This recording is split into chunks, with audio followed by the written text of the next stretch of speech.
ஒரு முதியவர் ஒரு அமைதியான பூங்காவில் உயர்ந்த மரத்தின் கீழ் அமர்ந்திருந்தார். அவர் அருகில் ஒரு சிறுவன் மரத்திலிருந்து உதிரும் இலைகளை வெறித்துப் பார்த்தபடி சிந்தனைகளில் மூழ்கிப் போயிருந்தான். முதியவர் தலையை உயர்த்தி சிறுவனின் முகத்தை பார்த்துட்டு, மகனே, எதை பத்தி இவ்வளோ கடுமையா யோசிக்கிற? ஏதாவது உனக்கு புரியாமல் கவலைக்குள்ளாக்குகிறதா அப்படின்னு கேட்டாரு. சிறுவன் முதியவரை பார்த்து, தாத்தா, நான் எப்போதும் மோட்டிவேட்டட், அதாவது ஊக்கத்துடனே இருக்கிறதுக்கு முயற்சிக்கிறேன். ஆனால் சில சமயங்கள்ல என்னோட சக்தி ஃபோக்கஸ் எல்லாமே காணாமல் போயிடுது. அதனால என்ன ஆகுதுன்னா, என்னால வாழ்க்கையில முன்னேறவே முடியாதுன்ற தாட்ஸ் உருவாகுது என்று மனக்கசப்புடன் கூறினான். முதியவர் மெல்லிய புன்னகையுடன் சிறுவனின் தலையை தடாவியபடி, ஊக்கம், அது சிம்பிளா அணைஞ்சு போகக்கூடிய ஒரு தீபம்பா. அதை அணையாமல் பாதுகாக்க வேண்டிய தேவை உள்ளது. நான் உனக்கு ஒரு விஷயம் சொல்ல விரும்புகிறேன். மோட்டிவேஷன், ஊக்கம் என்பது நிலையானது அல்ல. அது வரும், போகும், அது பரவாயில்ல.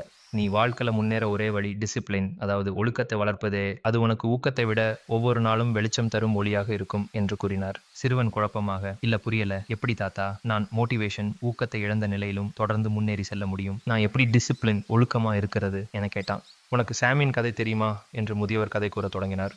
ஒரு காட்டுல சாமி என்ற ஒரு சிறிய அணில் வாழ்ந்து வந்தது. அது குளிர்காலத்திற்கு முன்பாக 100 பருப்புகளை சேகரிக்க முடிவெடுத்தது. இதனால குளிர்காலத்துல உணவு தேடி கஷ்டப்பட வேண்டிய தேவை இருக்காது என்று எண்ணியது. தொடக்கத்துல சாமி மிகவும் ஊக்கத்துடன் துள்ளி துள்ளி பருப்புகளை சேகரித்தான். ஆனால் சில நாட்கள் கழித்து சாமி சோர்ந்து போனான். தன் பருப்பு பையை பார்த்து, வெறும் 20 பருப்பு தான் உள்ளதே என சாமி கவலைப்பட்டு, மனசே இல்லை, இனியும் பருப்பை சேகரிக்க முடியாது என்று மனம் வருந்தினான். அப்போது ஒரு வயதான ஆமை அவன் அருகே வந்தது. சாமி, நீ ஏன் பருப்புகளை சேகரிக்க ஆரம்பிச்ச? குளிர்காலத்தில் எனக்கு உணவு தேடுவது கஷ்டம். இப்போதே சேகரித்து வைத்தால் குளிர்காலத்தில் நிம்மதியாக ஓய்வெடுப்பேன் என்றான் சாமி. அப்படியானால் உனது ஊக்கத்தை நம்பி நிற்காதே. ஊக்கம் சொந்தக்காரங்க மாதிரி, அவங்க வருவாங்க போவாங்க. ஆனால் டிசிப்ளின் ஒரு ஏணி மாதிரி. அதில் ஒவ்வொரு படியாக ஏறினால் உனது இலக்கை அடையலாம்.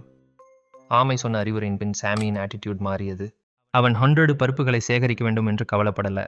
அவன் மாற்றாக ஒவ்வொரு முறையும் ஒரே ஒரு பருப்பை தேடிக்கொண்டே இருந்தான். ஒவ்வொரு 5 பருப்புகளுக்கும் பின் மகிழ்ச்சியாக நடனமாடுவான். சாமி தங்கிடம் ஒரு வாக்குறுதி கொடுத்தான். ஒவ்வொரு காலையும் பருப்பு தேடும் வேலைதான் முக்கியம் என்று. நாட்கள் கடந்து சென்றன. சாமியின் பை நிறைய பருப்புகளால் நிரம்பியது. அவன் எந்த கவலையுமின்றி பருப்புகளை சாப்பிட்டு கொண்டு குளிர்காலத்தை நிம்மதியாக கழித்தான்.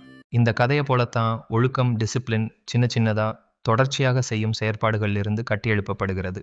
முக்கியமான விஷயம், உன்னுடைய ஏன் என்ற கேள்விக்கான பதிலை நினைவில் வை. நீ ஏன் பண்ற? அதனால எதை சாதிக்க விரும்புகிற? உன் செயல நோக்கத்தோட டீப்பா கனெக்ட் பண்ணும்போது மோட்டிவேஷனுக்கு பஞ்சமே இருக்காது. சிறுவனின் முகம் மலர்ந்தது. அப்போ நான் விரும்பினாலும் விரும்பாவிட்டாலும் என்னுடைய ஏன் என்பதன் பதிலை நினைவில் வைத்து தொடர்ச்சியாக செயற்பட வேண்டும், இல்லையா? எக்ஸாக்ட்லி. உன்னுடைய கன்சிஸ்டன்சி, அதாவது தொடர்ச்சியை பார்த்துட்டு மோட்டிவேஷன் தானாவே திரும்பி வரும். ஒன்று தெரிஞ்சிக்கோ, உன் தொடர்ச்சியில் ஏதாவது தடைகள் ஏற்பட்டால் கவலைப்படாதே. அவையும் உன் வெற்றி பயணத்தின் ஒரு பகுதியாகும். நீ மெதுவாக வென்றாலும் தொடர்ச்சியாக முன்னேறி செல்லும் போது உன் இலக்கை அடையும் தூரம் குறைந்து கொண்டே இருக்கும் என்றார் முதியவர். சிறுவனுக்கு இப்போதையெல்லாம் தெளிவானது. நன்றி தாத்தா, நான் இப்போது புரிஞ்சுக்கிட்டேன் என்று சொல்லிவிட்டு மகிழ்ச்சியாக ஓடிச் சென்றான். தேங்க்ஸ் ஃபார் வாட்சிங். சப்ஸ்கிரைப்.